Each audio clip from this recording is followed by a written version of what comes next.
Aunt Sue's 9-patch. Hello. Thanks for joining. I have to give you a little background about this quilt. It's called Aunt Sue's 9-patch.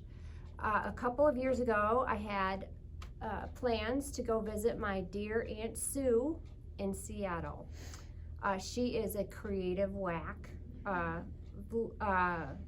Anyway, it was on my bucket list to go see her in Seattle, and unfortunately she died about 7 days before my trip there.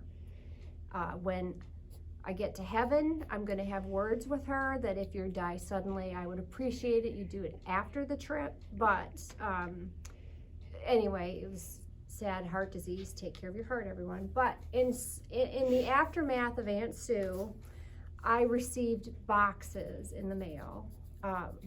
Plural, lots of boxes of fabric that she was a mass collector. Apparently she liked to collect purple yarn too, but doing what I do, I inherited her fabric, and I noticed, and this is literally the box that I got, inside the box, she had cut thousands of 2-inch squares. And another thing I noticed about all of her fabric was every single one of them, well, maybe 98%, they were floral. And so obviously she loved floral fabrics, and you know, she had batiks, and I saw fabric from, I don't know if you all are from the Midwest, from Hudson's with a 1970 receipt. It was like $2 a yard or something.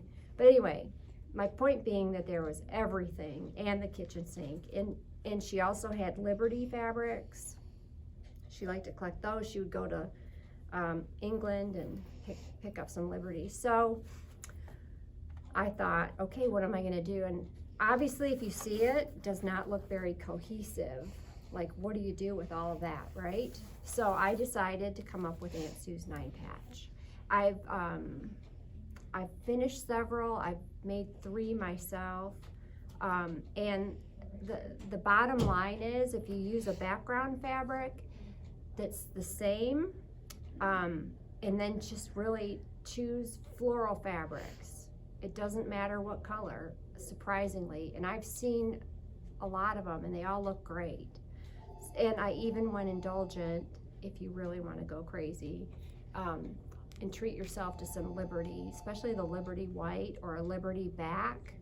It is the most heavenly thing. And I know Aunt Sue would be smiling if she knew how many people.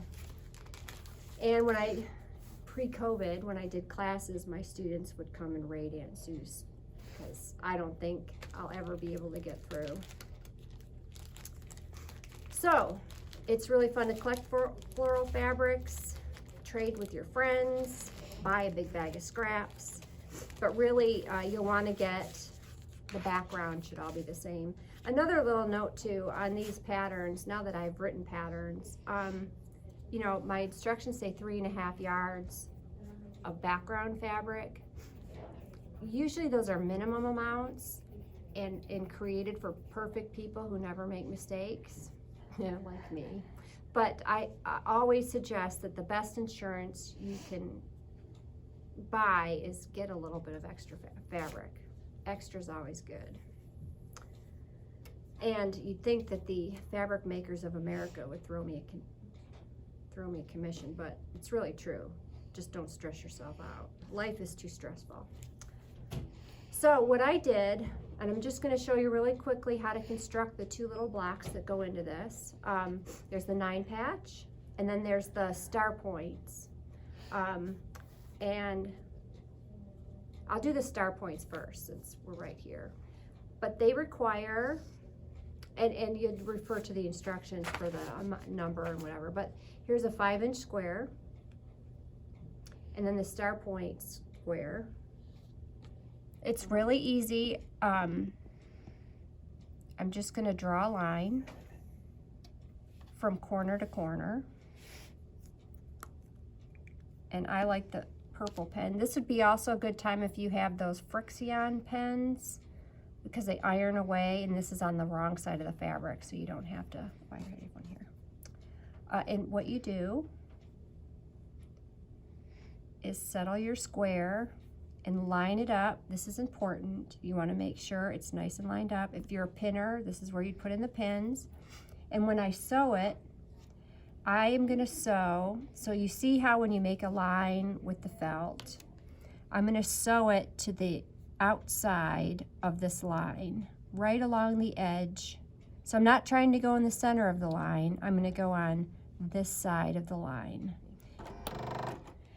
And then I'll show you when I sew it. Also, when I sew, I like to use 2mm stitch length. It's just long enough that you can pick out with a seam ripper. So if you can see how I'm sewing just to the inside of that line.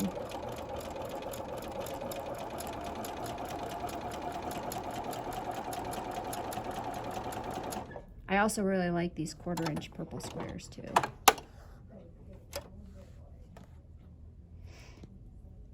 And you know, I'm kind of fanatic about it, but trim your tails as you go. Why? I don't know. So by sewing on that side of the line, it gives you a little bit of fabric real estate to make the turn. And before I even trim the extra, I want to make sure that this is nice and square. And I have a template already by my square. All right, so I've lined up my corner. And notice when I press, I literally press, I don't iron. You know how people can, I've seen some students are so brutal to their fabric, but just by pressing and there you have it. And how do you like my fancy gold scissors I got from Christmas? I feel like, you know, legit now that I have gold scissors.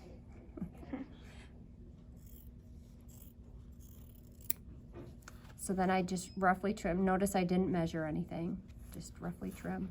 And then this can go into the fabric, I don't know, fabric, what do you call it?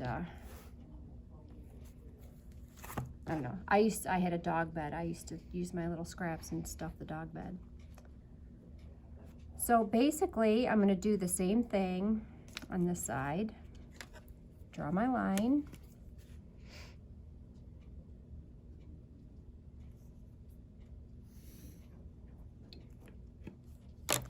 And then you'll see, once you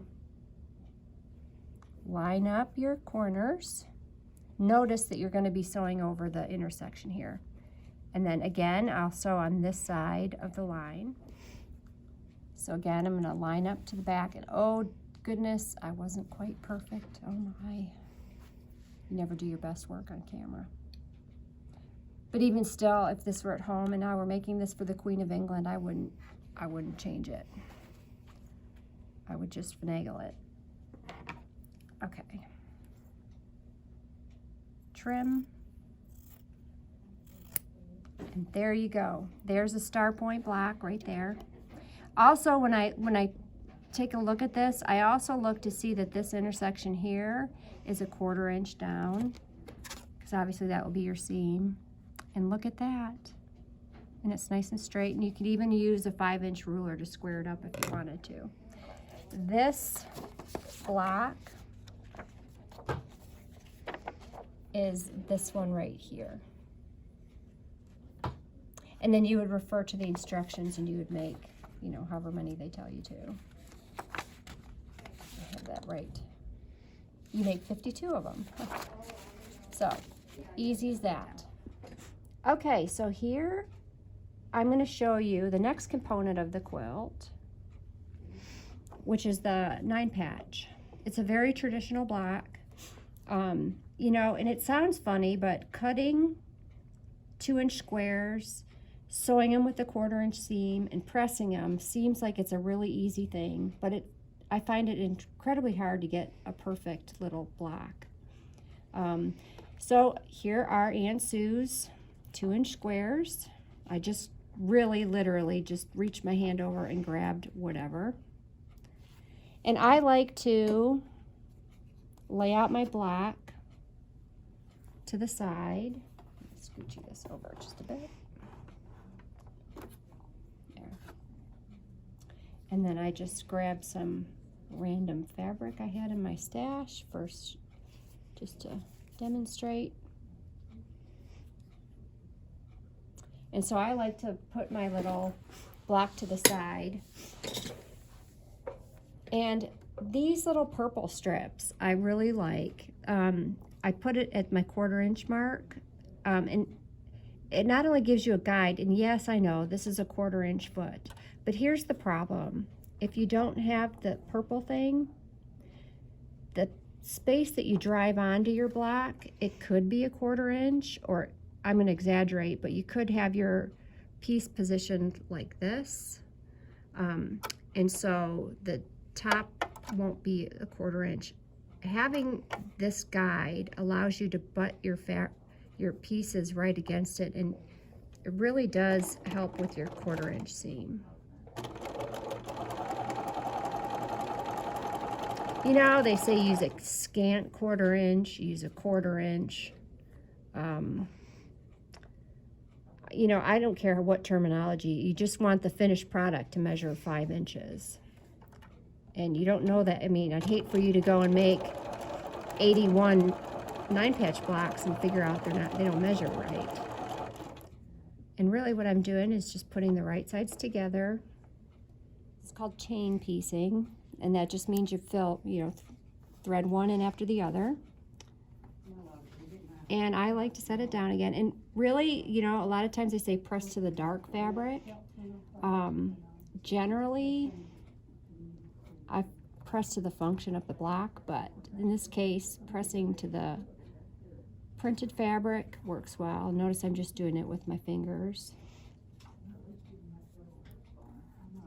Finger pressing. So that's one part of the block, and I'm even going to leave them connected.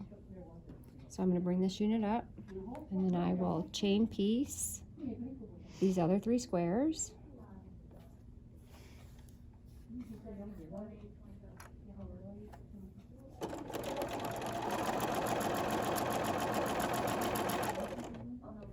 This seems really basic, and I know a lot of people, you know, do a lot of piecing, and some of them do it really well, and some of them probably could use a basic refresher.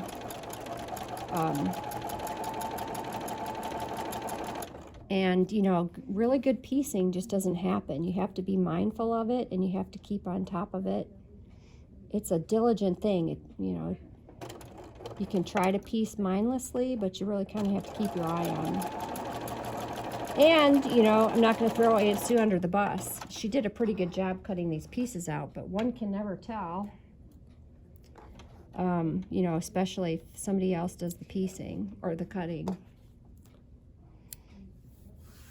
Okay, so again, we're going to press towards the print fabric.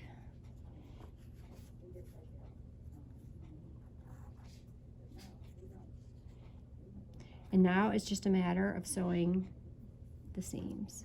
And by pressing correctly, our seams nestle.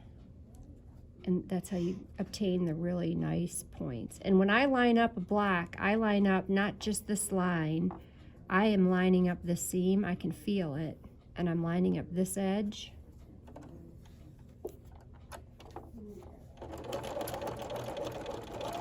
And if you're a pinner, this is where you would put a pin. I'm not really a pinner unless it comes to borders. And again, I'm feeling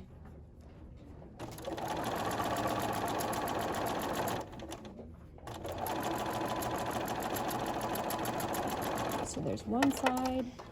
Now, if I were at home and making another one of these quilts, I would probably prepare a whole bunch of these, and I would just feed them through my machine and mass produce them. Okay.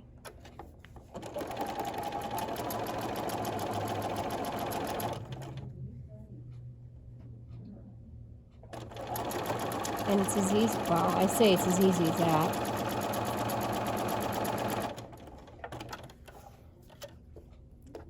Why don't you lock your stitches? In quilting, we don't. I guess if you were to do, like, you knew that this would be on the edge of a border, you might lock it, but that's why I use the 2mm stitch length that holds these edges together so they don't separate. And because this is going to be pieced against something else, so these seams, for example, when I put my points to it, we're going to sew across this intersection, and these stitches will then be locked anyway. It's not going to be the end. But let's see how we did. Also, locking stitches accumulates thread. And when we try to piece, we try to eliminate any sense of bulkiness. And let's just see for grins. Okay, this is 5 inches. This is supposed to be a 5-inch square. And hey, would you look at that? Looks like, yeah, it's pretty good. Not bad for right on the spur. Anyway, so there you go, 9-patch start point. Really, that's all you need to know for the whole Aunt Sue's 9-patch. It'll keep you occupied for several hours during the pandemic. You're welcome.